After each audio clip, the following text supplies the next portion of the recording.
What is going on, guys? In today's video I will show you the best multi-element Sorceress build in Path of Exile 2 0.3 update. This build takes the full advantage of the brand new elemental infusion system, which fundamentally changes how elemental casters will scale their damage. Instead of committing to just fire, cold or lightning, this character will combine all of these together by creating such a big offense that not only clears maps quickly, but also melts bosses when all the effects are stacked. In the early campaign, the Sorceress feels fairly standard. You'll be tossing out spells like the Spark, Firebolt and the Freezing Shards as your bread and butter, but the real magic happens once you hit Act 3 and unlock the elemental infusions. At that point, the build transforms into something entirely new. Every cast will feel multiple elemental states, so set the enemies with the fire, freezing them with a solid cold, and shocking them with the lightning all at once. It's a level of synergy that feels almost unfair. The design psychology behind this build is also important. I've created it with a solo self-found in mind, meaning that you don't need to rely on trading or chasing after specific uniques to succeed. That makes it perfect as a league starter or for anyone who doesn't want to stress about the prices and the gear availability. So offensively, we focus on stacking spell levels, the cast speed and penetration nodes, so that your spells always feel OP. The overlapping shocks, freezing and ignites just don't increase your DPS, they will give you incredible control over the fights. The build is fast, flexible and incredibly satisfying to play.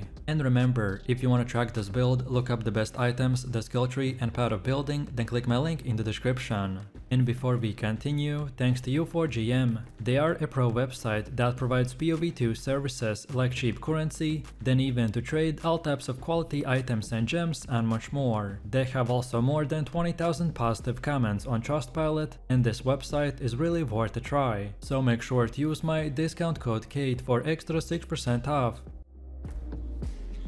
So let's take a look at the skill gems, which is the heart of any build. The early game is all about practicality and the ease of use, while the mid to the late game transitions into a synergetic infusion-driven setup. At the very start you will be working with the Spark, Firebolt and the Freezing Shards. The Spark is great for AoE clearing because of the random projectile behavior, while the Firebolt provides strong single target pressure, especially on the early bosses. Freezing Shards is deceptively strong because it shotgun hits enemies at a close range, while also providing reliable freezing utility. As soon as you reach Act 3, the real power spike comes from the introduction of the Siphon elements. This gem is the centerpiece of the build. It's what allows you to sustain infusion and stack overlapping elemental buffs. From here, the gameplay loop becomes less about spamming one spell and more about rotating through the different elements to maximize the infusion system. Early on, you want to focus on the added elemental damage, faster casting and control destruction. As your gear and levels improve, you will transition into the elemental focus, increased critical damage and the spell echo for the explosive scaling. Then priority should always be on the cast speed and the damage multipliers, as they make the gameplay feel much smoother while also boosting the raw numbers. When it comes to the gem upgrades, you want to prioritize quality on your most important skills, so the Siphon elements being the highest priority, followed by your core damage dealers like the Fireball and the Orb of Storms.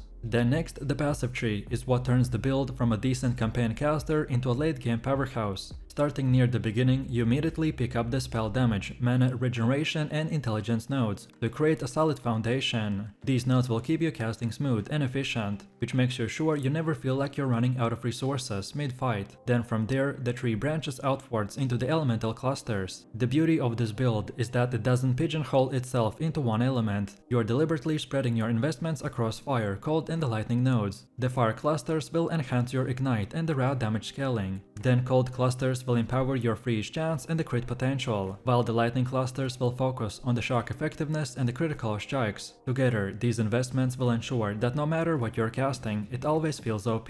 Another big focus is on penetration. Enemies scale resistances heavily as you progress, and without penetration, your spell starts to fall off. By grabbing elemental penetration nodes across the tree, you will ensure that the damage stays relevant against even the tankiest bosses. Defensively, the hydration is also the key, so energy shield clusters combined with the life nodes will give you a dual layer defenses. This lets you absorb huge spikes of damage without instantly dying, while your regeneration and the shield charge sustain you through the prolonged encounters. Mana sustain also becomes vital, so you'll be picking up nodes that increase mana efficiency and the regeneration, which allows you to keep spamming spells without interruptions. And then finally, the crit padding ties everything together. The spell critical hit chance and the multiplier nodes give the Sorceress a burst potential. By turning the standard casts into a massive nukes. Then next we have Ascendancy choices, which are also what truly elevates the multi-element Sorceress into one of the strongest builds for Path of Exile 2. The order of Ascendancy selection is critical, because each choice enhances a different stage of progression. So first you want to pick up the Constant Gale. This grants a permanent arcane surge, which translates into the free cast speed and mana regeneration at all times. It smooths out the early and the mid game by making your spellcaster feel snappy and sustainable. Then next go for the Heart of the Storm. This is where the multi-element team will really shine. With this node, you will gain a 50% chance to generate infusions of multi-elements whenever you pick one. That means instead of being limited to a single buff at a time, you're stacking multiple infusions simultaneously. This turns your offensive rotation into a destructive blender of overlapping damage sources. Then the third pick is the Strike Twice. By this point in your progress, you'll be constantly applying shocks with your lightning skills. The Strike Twice will double down on that, by letting you apply 2 shocks simultaneously. Even though it reduces the shock magnitude slightly, the double stacking more than makes up for it, resulting in a significant damage amplification across the board. And finally, we round this out with the Force of Will. This is the defensive backbone of our build, which will give you the ability to take 20% of the damage to the mana before life. Without enough mana regeneration, this effectively makes you tankier, without sacrificing offense. On top of that, the Arcane Surge will synergize with the low mana states, by giving you even more cast speed in the region when you're under pressure. Then next, the Atlas passive tree is where you shape your endgame farming strategy. The build thrives when you focus on consistency and density. In the 0.3 update, the central part of the tree gives access to some incredibly strong notables for the essences, harvest, the strongboxes and delirium. You'll invest heavily into the middle and the lower sections, where the harvest and the essence provide crafting opportunities and even guaranteed fights. On the right side, you will path towards the strongboxes and the Legion expeditions for more monsters and better loot. And then on top, you'll invest into the bossing nodes that improve the Conqueror, Maven and the Elder Shaper fights. The idea here is not to spread too thin. Instead, we are clustering around key synergies. For example, the strongboxes plus the essence will guarantee a consistent value, while the harvest offers a really good quality crafting options. Together, these systems will let you steadily generate profit without relying too much on RNG. Overall, this Atlas tree is designed for players who want a steady currency generation, with even the option to tackle endgame bosses whenever they choose to. It's flexible enough to support any type of farming strategy, while still making sure that you're always progressing.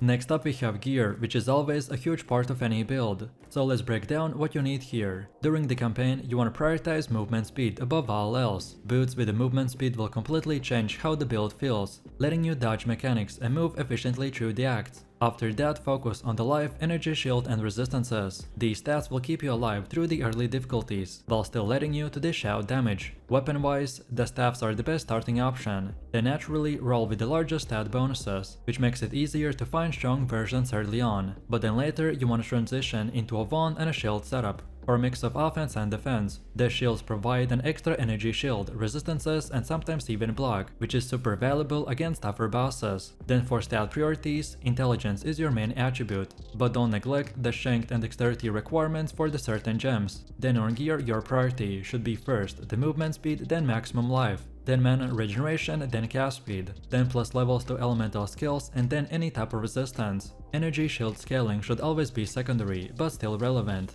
By combining life with the ES, you will get a durable hybrid defense that feels safe in both campaign and maps. Unique items are not required for this build, but if you happen to find early game uniques like the movement speed boots with the energy shield bonuses, or even a wand with the extra spell damage and the chaos resistance, then they can make your leveling much smoother. And remember, the entire design of this build is for solo self-found, so everything you need can be obtained through the normal progression.